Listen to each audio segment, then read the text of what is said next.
El caso forma parte del curso de Medicina del Seguro, Revisión de Pericias Médicas que realizamos en conjunto entre el Centro Interdisciplinario de Medicina del Seguro de la Facultad de Ciencias Médicas, Universidad de Buenos Aires y la Asociación Argentina de Compañías de Seguros.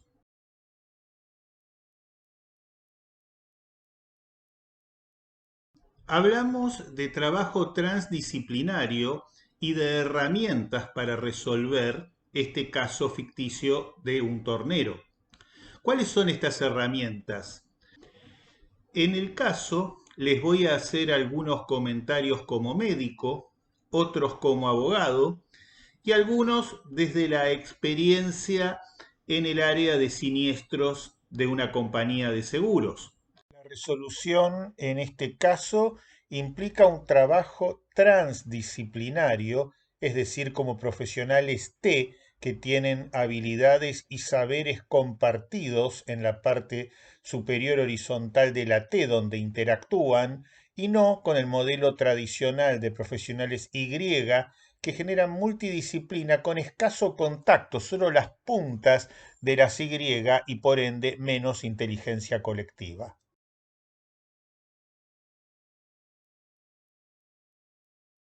Entre las respuestas que recibimos a la tarea práctica, encontramos algunos aportes muy destacados que revelaban que había ocurrido transdisciplina. No sabemos si porque se reunieron expertos, abogados, médicos y de siniestros y lograron un producto, o por el contrario, porque quien respondía había adquirido a lo largo de sus años de trabajo experiencia en otras áreas o por sus estudios.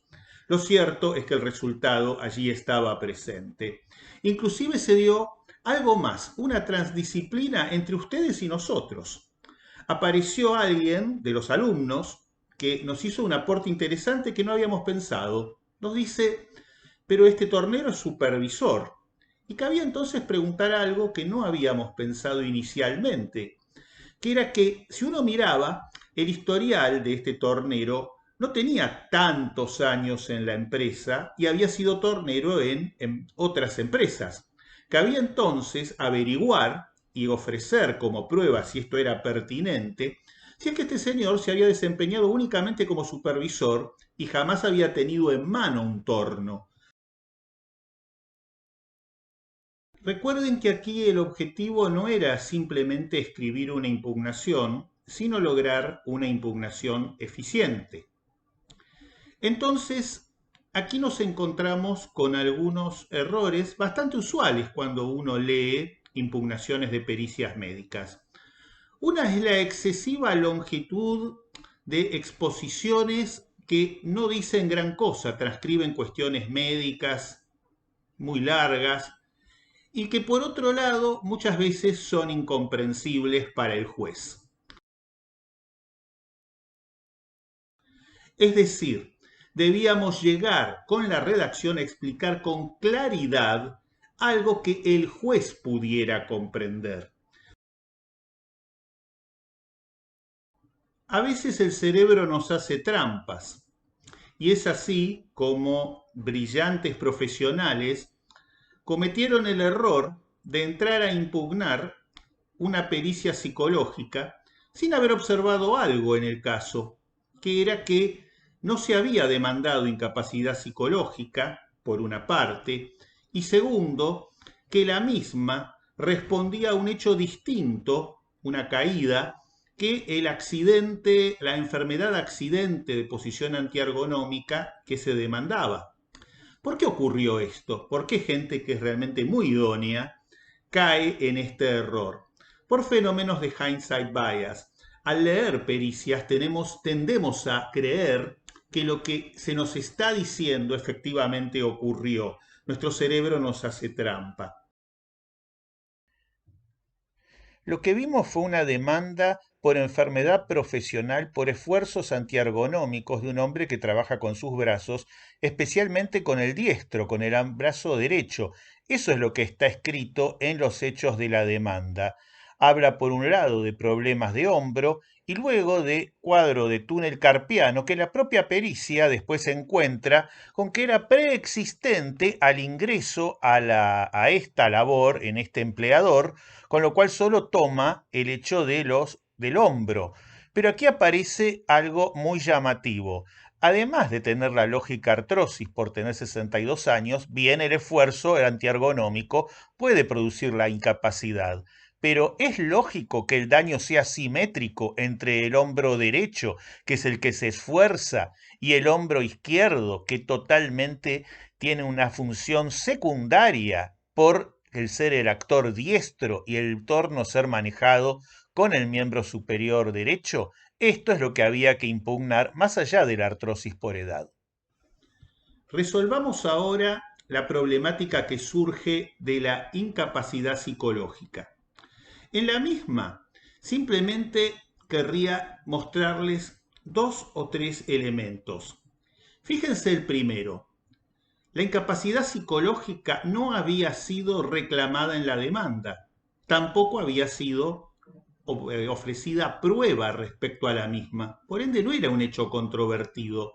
¿Qué debía hacer el perito al respecto? Nos encontramos con que hay un error metodológico en la contestación de demanda, porque en la demanda no se planteó incapacidad psicológica como un hecho a controvertir, simplemente se menciona un quantum y no se ofrece prueba. Simplemente había que tratar de evitar entrar en el terreno psicológico. Sin embargo, la propia ART ofreció prueba psicológica y de este modo llevó a que se realizara en la pericia. Lo único que se debía impugnar era justamente eso, es decir, nunca ofrecer como prueba en la parte demandada incapacidad psicológica o psicólogo cuando no se ofreció en la actora y cuando en los hechos no se alega absolutamente nada respecto de dicho daño. Y por otro lado, en la impugnación, decir que el perito ha excedido lo que se le preguntaba. En una segunda cuestión, además, fíjense que si ustedes no solo miraban lo que les decía el perito, acá volvemos de vuelta al hindsight bias, sino que miraban el psicodiagnóstico que había escrito la licenciada que se lo había aportado. Esta licenciada daba un 8% por una caída y un hecho traumático, y encima decía que era un hecho violento, súbito e inesperado. En definitiva, el psicodiagnóstico habla de un hecho súbito, violento e inesperado, una incapacidad de 8%, posiblemente que remita, y el perito, sin fundar nada, convierte el 8 en un 10, plantea que esta incapacidad sorpresiva y por esfuerzo violento se atribuye a la enfermedad accidente de esfuerzos antiergonómicos y la considera permanente sin fundamento alguno. Y queremos aprovechar tu experiencia docente y como forense, Florencio, para comentar el caso del tornero que hemos visto, en el hipotético caso que vos como forense, ¿no es cierto?, tuvieras que considerarlo.